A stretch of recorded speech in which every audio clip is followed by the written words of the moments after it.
Fala galera, tudo certo? Passando aqui rapidinho, só para pedir para vocês aí o like e para se inscrever no nosso canal, que isso ajuda muito a produção do nosso conteúdo, beleza? Valeu, espero que gostem aí do vídeo. Fala galera, mais um vídeo aqui no nosso canal. E hoje a gente vai continuar a nossa saga do O Que É, né, trazendo mais 3 esportes diferentes para que a gente entenda um pouquinho mais. Os 3 esportes de hoje são o breaking, também conhecido como breakdance, o golfe e o pentatlo moderno. Bom, vamos começar então pelo breaking, que é o nome oficial da modalidade, né? Ele é um estilo de dança, né? E um estilo de dança urbana que se originou nos Estados Unidos na década de 70. É algo bem recente se você parar para comparar com um esporte de maneira geral das Olimpíadas, né? O breaking, ele tem raízes da cultura do hip hop e nasceu ali principalmente no bairro do Bronx, em Nova York. E é caracterizado pelos seus muitos movimentos acrobáticos, passos estilizados e pelo fundamental papel do DJ, que controla a música, e do MC, que é o mestre de cerimônias, durante as batalhas de break. As competições internacionais, elas só começaram a ser realizadas na década de 90, então é algo de fato muito recente, que foi quando se popularizou esse estilo de dança entre tanto comunidades de hip hop quanto comunidades em geral, né, o público em geral, ao longo dos anos. Devido a isso, ele fez sua estreia nos Jogos Olímpicos da Juventude em Buenos Aires em 2018. Então não foi uma Olimpíada, foi como se fosse a Olimpíada Sub-20, digamos assim. E teve grande sucesso, então ele foi adotado para aparecer no programa olímpico de Paris como uma nova modalidade pela primeira vez. Então, diferentemente do surf, do skate e da escalada, que já apareceram nas Olimpíadas de Tóquio, o breakdance vai ter a sua estreia nas Olimpíadas nesse ano em Paris. A competição de breaking nos Jogos Olímpicos, ela vai compreender 2 eventos, né? Um para homens e o outro para as mulheres. Então são divididos dessa forma. Em que 16 chamados B-Boys e 16 B-Girls, né, que seria Breaking Boys e Breaking Girls, são os competidores, vão se enfrentar em batalhas ali de 1 contra 1 até acabar. Os atletas, eles vão usar, né, uma combinação de movimentos que eles vão definir em treino, que inclui várias categorias, que são chamados six steps, congelamentos no ar, moinhos de vento, são estratégias de giro, de trocas rápidas de posição e tudo mais, para conseguir se adaptar bem aos ritmos das faixas dos DJs e conseguir os votos dos juízes. Como que esses juízes vão pontuar? Bom, eles pontuam as batalhas com base em 6 critérios: criatividade, personalidade, técnica, variedade, performatividade e a musicalidade. É bem subjetivo, né? E as notas de técnica, performatividade e criatividade valem 60%, enquanto a variedade, musicalidade e personalidade valem 40%.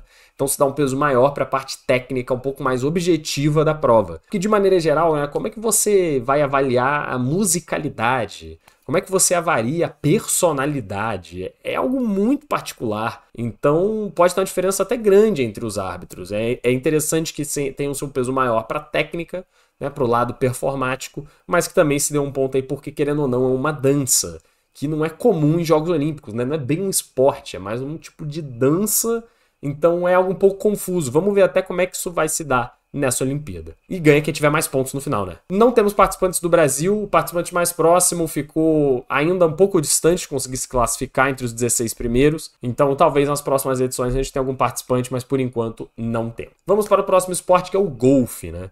O golfe, que é um esporte tradicional, um esporte clássico, é um dos primeiros esportes modernos a estruturar suas regras de forma organizada, ainda lá em 1744, na Escócia. No final do século XIX, né, uns 100 anos depois, foram estabelecidos os primeiros torneios femininos. Então também é um dos primeiros esportes que tem a modalidade feminina, né, no mundo. E atualmente existem mais de 60 milhões de golfistas e mais de 30 mil campos de golfe em todo o mundo. Então é um esporte extremamente popular mundo afora. Antes dos Jogos Olímpicos do Rio de 2016, o golfe já havia participado do programa 2 vezes. E foi lá no início, em 1900 e 1904. Depois disso, ele acabou sendo tirado, né, do ciclo olímpico e só voltou para os Jogos do Brasil mais de 100 anos depois. E depois foi disputado novamente em Tóquio e vai seguir em Paris. Os Estados Unidos são os principais detentores de medalhas, com 13 sendo 5 de ouro. Tem pouquíssimas medalhas que foram dadas, até porque só tiveram 4 Olimpíadas que se jogaram golfe. E os Estados Unidos, ele completa aí essas medalhadas. O golfe, ele é um jogo bem simples, entrando agora na parte um pouco das regras, né? Porque, em princípio, ele é explicado com uma regra que de fato está escrita, que é a sua primeira regra. O jogo de golfe consiste em jogar uma bola, com um taco, desde a área do tee, que é o pininho em que começa, né, a primeira bola, até o buraco, por uma tacada ou por várias tacadas sucessivas de acordo com as regras. Então é muito simples, você tem que jogar a bolinha até o buraco no mínimo possível de tacadas, né? Os jogadores eles usam vários tacos diferentes, dependendo dos critérios, dependendo da grama, dependendo da velocidade que vai ter que ter, da distância e tudo mais.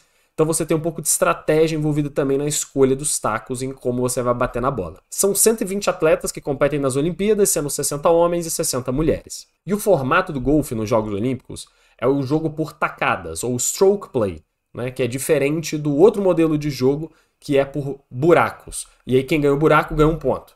Nesse caso, não. Nesse caso, que é o jogo por tacadas, isso consiste em contar o número de tacadas que o jogador dá para completar o campo de 18 buracos 4 vezes em 4 dias. O atleta com o menor número de tacadas no final das rodadas vence o torneio. Então todo dia eles vão fazer o torneio de 18 buracos e vão se somar ali as tacadas que foram dadas. No final, quem tiver menos ganha. E existe a dinâmica da pontuação das tacadas. Porque cada buraco ele tem o que a gente chama de um número par de tacadas, que seria o ideal. É o famoso dá para fazer em 5 tacadas. Então se você fizer em 5, você ganha 0 pontos.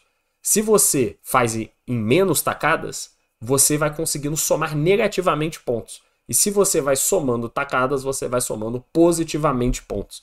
Então isso também é uma questão estratégica. E aí você tem nomes engraçados, né? Então, tipo, o 0, né, que é o neutro, é o par. O -1 é o birdie. O -2 é o eagle. E o -3 é o albatroz. E o +1 é o bogey, o +2 é o double bogey e o +3 é o triple bogey. A gente não tem também participantes do Brasil. Teve um participante que chegou próximo de se classificar, conseguiu um avanço muito grande no último ano, em 2023.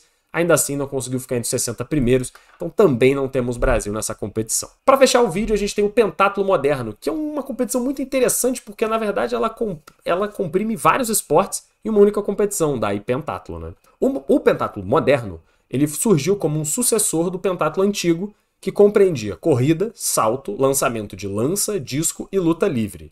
Só que o barão Pierre de Coubertin, o cara que inventou as Olimpíadas modernas, né, ele valorizava bastante esse pentatlo antigo e propôs criar algo semelhante, só que, né, para uma Olimpíada moderna, que testaria também os pontos fortes do corpo humano de um atleta, os pontos mentais, só que com disciplinas mais contemporâneas do que, sei lá, lançamento de lança, né? Então, eles delimitaram que o esporte seria guiado por equitação, esgrima, natação, corrida e tiro. E a gente já vai entrar com um pouco mais de detalhes neles. Mas primeiro, vai lá mais um pouquinho, né, da história dessa competição. Ela foi introduzida bem lá atrás no ciclo olímpico, em 1912, pelo próprio barão Pierre de Coubertin, né? E originalmente ele era um evento realizado por vários dias. Então você jogava natação num dia, depois o hipismo, depois não sei o que, depois somava todos esses pontos. Depois eles foram colocados em um único dia e se tornou algo muito mais emocionante, porque tem que se fazer todas as provas em um curto espaço de tempo. A disputa feminina só foi introduzida em 2000, quase 100 anos depois. E a modalidade é muito dominada pelos comitês da Europa, principalmente a Hungria e a Suécia, sendo que a Suécia ganhou basicamente todas as medalhas disponíveis entre 1912 e 1932.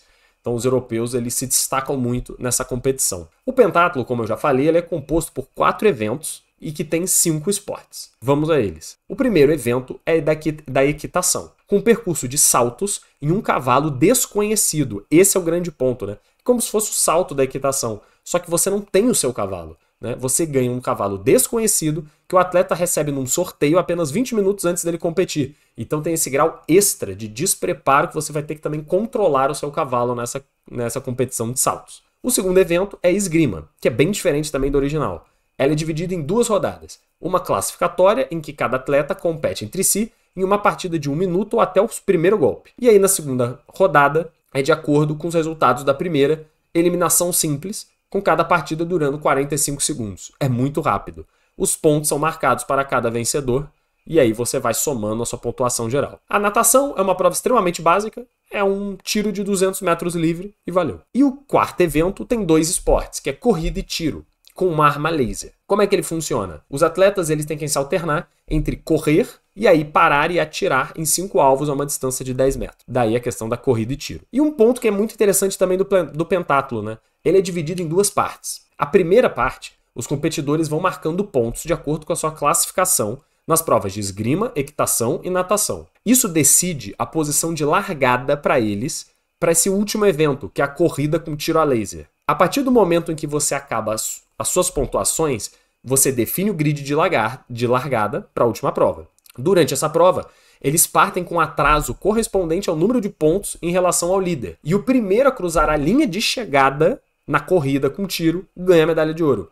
Então um atleta que pode ter performado mal nas primeiras 3, ele vai sair com um delay muito grande. Só que ele tem a oportunidade de ganhar dos seus adversários na velocidade. Ou então na velocidade também dos tiros e você conseguir ganhar a medalha de ouro por chegar por último, ou melhor, por chegar primeiro, é claro, na linha de chegada. Não é uma competição por pontos no fim do dia, mas sim uma competição de atravessar a linha de chegada, o que é uma coisa bem curiosa e inovadora. Devido à natureza diversificada de todos esses eventos, então, putz, tem equitação, natação, tiro, é muito diferente cada esporte, ele é um dos mais exigentes das Olimpíadas num quesito geral, e que leva os atletas aos seus limites físicos e mentais por requerer uma variedade excepcional de habilidades durante as provas. É claro que eles não são os atletas de elite em todas as modalidades. Um é melhor em um, outro é melhor no outro, e obviamente os atletas que só fazem um esporte são melhores do que eles de maneira geral. Só que a grande questão é você ser capaz de fazer tudo isso rapidamente da melhor forma possível. E nessa competição a gente tem sim uma brasileira, que é a Isabela Abreu, que vai competir no feminino. Ela não tem muita chance de medalha, mas mesmo assim teremos a participação brasileira, que já ganhou uma medalha no pentatlo moderno, viu? A gente teve uma brasileira que, há algum tempo atrás, não vou lembrar exatamente qual edição da Olimpíada, ganhou uma medalha de bronze. Então o Brasil tem aí uma participação medalhada já no pentatlo. Com isso, encerramos mais um vídeo do nosso Que É, trazendo mais 3 esportes diferentes para vocês. Espero que vocês estejam gostando desse conteúdo um pouco mais informativo para trazer umas regras, umas curiosidades dos esportes. Agradeço muito os views de todo mundo, espalhem aí bastante o canal. Um forte abraço e até o próximo vídeo.